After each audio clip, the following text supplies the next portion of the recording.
নদীর পশ্চিম তীরে ছোট্ট এই শহর একদা ফরাসিদের প্রথম বাণিজ্য ঘটেছিল। ফরাসিদের এই উপনিবেশের অলি গলিতে ছড়িয়ে রয়েছে ইতিহাসের গন্ধ। চন্দননগর বিশ্বজুড়ে যার খ্যাতি আলোর শিল্পীর জন্য। সেই আলোক শিল্পীরা এখন কেমন আছেন? হাজার হাজার কারিগর, তারা কি কর্মসংস্থান পাচ্ছেন নাকি এই শিল্প ধুঁকছে? প্রত্যেকটি প্রশ্নের উত্তর খুঁজবো আজ আমি প্রিয়াঙ্কা। নিউজ 18 বাংলার হটস্পট চন্দননগর।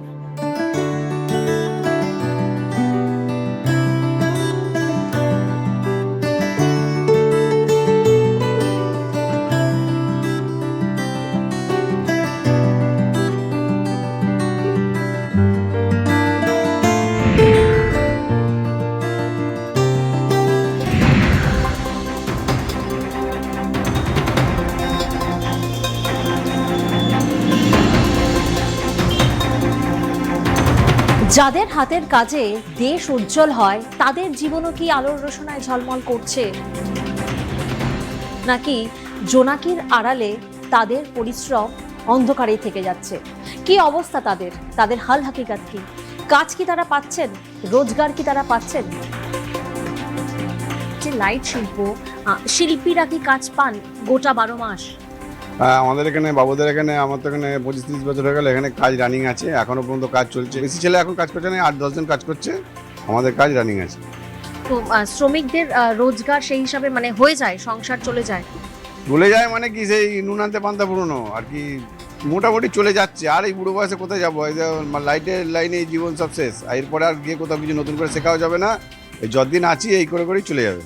তা আপনাদের প্রজন্মই কি লাইট শিল্পে শেষ নাকি পরবর্তী প্রজন্ম? আমার বাবাও করেছে এই লাইনে, আমার ছেলেও করছে, আমিও করছি। প্রত্যেকবার ভোট আসে, ভোট যায়, বিভিন্ন দাবি দাওয়া থাকে। এবারের ভোটে সরকারের কাছে কি দাবি থাকবে আপনাদের? ভোট এলে মানুষের যে চাহিদা, এই যে লক্ষ্মী ভান্ডার দেবে, এই দেবে সেই দেবে, যতটা দেবে তত ভালো, না দিলে আর কি করা যাবে।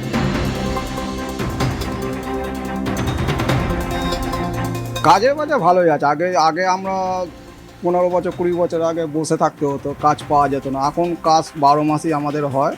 আমাদের কেন, সারা চন্দননগরে সারা বছরই কাজ হয়, কেউ বসে থাকে না। প্রত্যেকটা নির্বাচনে সরকারের কাছে কিছু না কিছু দাবি দাওয়া থাকে। মানে এবারের নির্বাচনে আপনারা সরকারের কাছে কি দাবি দাওয়া রাখতে চলেছেন? দেখুন, আজকালকার বাজারে যা মানে জিনিসপত্রের যা দাম বেড়েছে, সেই তুলনায় আমাদের যা বর্তমানে রেটের অবস্থা, নিজেদের সংসার চালিয়ে লেখাপড়া শিখিয়ে ছেলে মেয়েকে মানুষ করার মতো সেরকম পয়সা আমরা পাই না। তারপরে ধরুন আমরা 30 বছর ধরে লাইটের কাজ করছি, 30 বছর পর যখন আবার আরও 10 বছর কি 5 বছর চালাতে পারবো, তারপরে আর পারবো না। এরপরে যে আমাদের সংসার ধর্মটা কি করবে, আমাদের তো কোনো এক্সেস কিছু পাবো না। আপনি আলোর শিল্পের সঙ্গে কতদিন যুক্ত আছেন? প্রায় 20 বছর। প্রায় 20 বছর। প্রায় 20 বছর। সংসার কেমন চলছে? ভালোই চলছে, আমাদের কাজে অসুবিধা হচ্ছে না। সবসময় কাজ আছে আমাদের কাছে, কাজ পাচ্ছি, কোনো অসুবিধা নেই। সংসার চলছে, পরিষ্কারভাবেই চলছে। আবারও তো একটা ভোট আসছে, সেই ভোটে সরকারের কাছে কোনো দাবি দাওয়া আপনাদের? কখনোই না, আমাদের কোনো দাবি নেই। মানে যা পাচ্ছেন তাতেই সন্তুষ্ট? সন্তুষ্ট আমরা।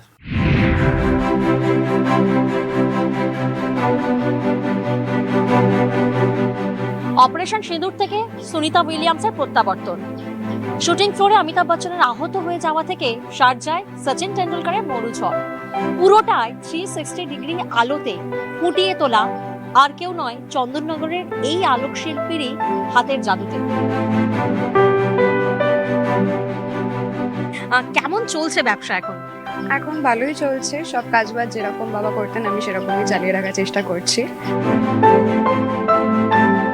আচ্ছা, এই যে অপারেশন সিঁদুর বা সুনিতা উইলিয়ামসের প্রত্যাবর্তন, মানে একেবারে কারেন্ট ইস্যু ভেবে ভেবে লাইটিং এর মাধ্যমে তা ফুটিয়ে তোলা, তার জন্য তো কারিগরেরও দরকার হয়। সেই কারিগর কি মানে সাফিসিয়েন্ট পাওয়া যাচ্ছে চন্দননগরে? কারিগর বলতে আমাদের যারা আর্টিস্ট, এখানে অনেকেই আছে আর্টিস্ট, মানে বোর্ড গাঁথার লোক। বাট এখন আমাদের যেটা এখন মেইনলি প্রবলেম হয়, একটু লেবারের প্রবলেম হয়। মানে সবাই এই লাইনে সবাই কাজ করতে চায় না। দাদা, চন্দননগরের এই আলোক শিল্প এই তো পুরো বিশ্বজুড়ে খ্যাত রয়েছে, সেক্ষেত্রে এখন কারিগরদের অবস্থা কি? তারা কি ঠিকঠাক কাজ পাচ্ছে? হ্যাঁ, তারা ঠিক মতনই কাজ পাচ্ছে না বললে হবে না। তারা এত বড় সংস্থা চলছে কি করে?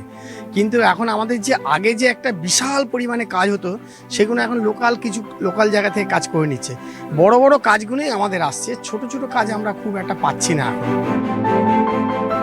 সরকারের তরফ থেকে কি কি উদ্যোগ নেওয়া হয়েছে এই আলোক শিল্পকে বাঁচিয়ে রাখার হ্যাঁ, জন্য? সরকারি জায়গা থেকে এখনকার যে প্রশাসন আছে তারা অনেক কিছু উদ্যোগ নিয়েছে। কিছু উদ্যোগ মারাত্মক, যে উদ্যোগ জায়গায় ছোট ছোট যারা টেন্ডার পেত, যারা ছোট ছোট টেন্ডার আগে পেত না, সরকারি টেন্ডার কিছু পেত না, এখন সেটা সরকার থেকে আলোভাবে ওখানে ট্রেনিং দেওয়া করাচ্ছে। 15 দিনের ট্রেনিং আছে, 1 মাসের ট্রেনিং আছে, 2 মাসের ট্রেনিং আছে।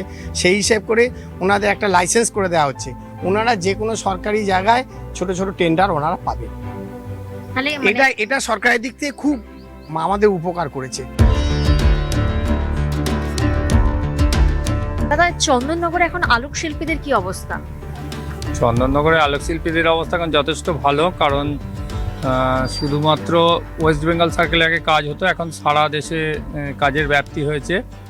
এই আলো হাবের যে জায়গাটায় আমরা দাঁড়িয়ে এখন ইন্টারভিউ দিচ্ছি, এই জায়গাটা হওয়ার ফলে দূর দূরান্তের মানুষ এখানে আসেন বেড়ানোর জন্যে। শীতকালীন অবস্থায় বা এখন তো সারা বছর আলোতে বাইরের বড় বড় মানুষরা আসছেন, তাদের ফলে কি হয়েছে, আমাদের কাজের ব্যাপ্তিটা বেড়ে গেছে, প্রচারটা হয়ে কাজ কি যাচ্ছে। শুধুমাত্র মানে জগদ্ধাত্রী পুজো বা দুর্গাপুজোর সময়, নাকি মানে 12 মাসই কাজ পাওয়া যায়? সারা বছর কাজ পাওয়া যায়। এলইডি আসার পর, যখন টুনি লাইট থেকে এলইডিতে কনভার্ট হলো, তারপর থেকে সারা বছর আমাদের এখানে কাজ হয়।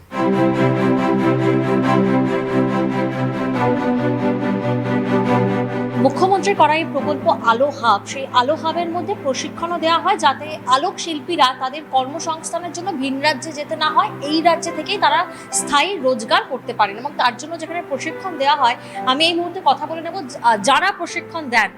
প্রশিক্ষণের কি ব্যবস্থা রয়েছে এখানে, মানে কিভাবে ট্রেনিং দেন আপনারা? হ্যাঁ, অ্যাকচুয়ালি এখানে যে ল্যাবটা করা হয়েছে, এটা একদম এখনকার যে মডার্ন যে লাইটগুলো আসছে মার্কেটে, কারণ বহু স্টুডেন্ট যারা রয়েছে তারা এই লাইটগুলোর সাথে যাতে ওয়াকিবহল হতে পারে, পরবর্তীকালে কাজগুলো করতে পারে, যেমন সেন্সার বেস লাইট হোক, এই ধরনের যে আমাদের নিয়ন ফ্লেক্স লাইটগুলো আছে, তো সেইগুলো এইখানে এই পুরো ল্যাবটা বানানোই হয়েছে। যে সমস্ত স্টুডেন্টরা রয়েছে তারা এখানে এসে যাতে প্র্যাকটিক্যালি সব কিছু দেখতে পারে, কীভাবে কানেকশান হচ্ছে, কীভাবে ইনস্টলেশন হচ্ছে।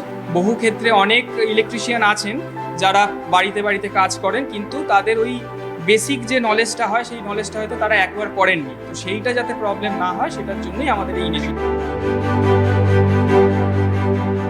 আগে আমরা যে নর্মাল বাল্বগুলো ইউজ হতো, তার জায়গায় এখন এলইডি লাইটিং হচ্ছে। তো জাকুয়ারের যে লাইটগুলো, এগুলো একদম যে নতুন টেকনোলজি, সেই নতুন টেকনোলজিতে তৈরি, যেগুলো আমাদের এসএমডি বেসড বা যেগুলো আমাদের সিওবি বেসড যে লাইটগুলো আছে, সেইটাই হচ্ছে। এবং তাতে যে নতুন ছেলেরা যারা আসবে, তারা এই নতুন টেকনোলজিগুলোই শিখতো, সেইখানেও তারা জব নেওয়ার পর তারা স্থায়ী রোজগার করতে পারে।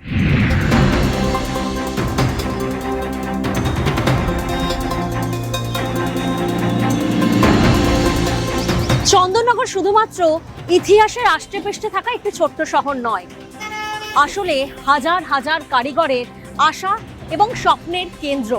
তাই এবারের নির্বাচনে কর্মসংস্থান এবং শিল্পের প্রশ্নই কি হয়ে উঠবে চন্দননগরের রাজনীতির আসল হটস্পট? এখন সেটাই দেখার।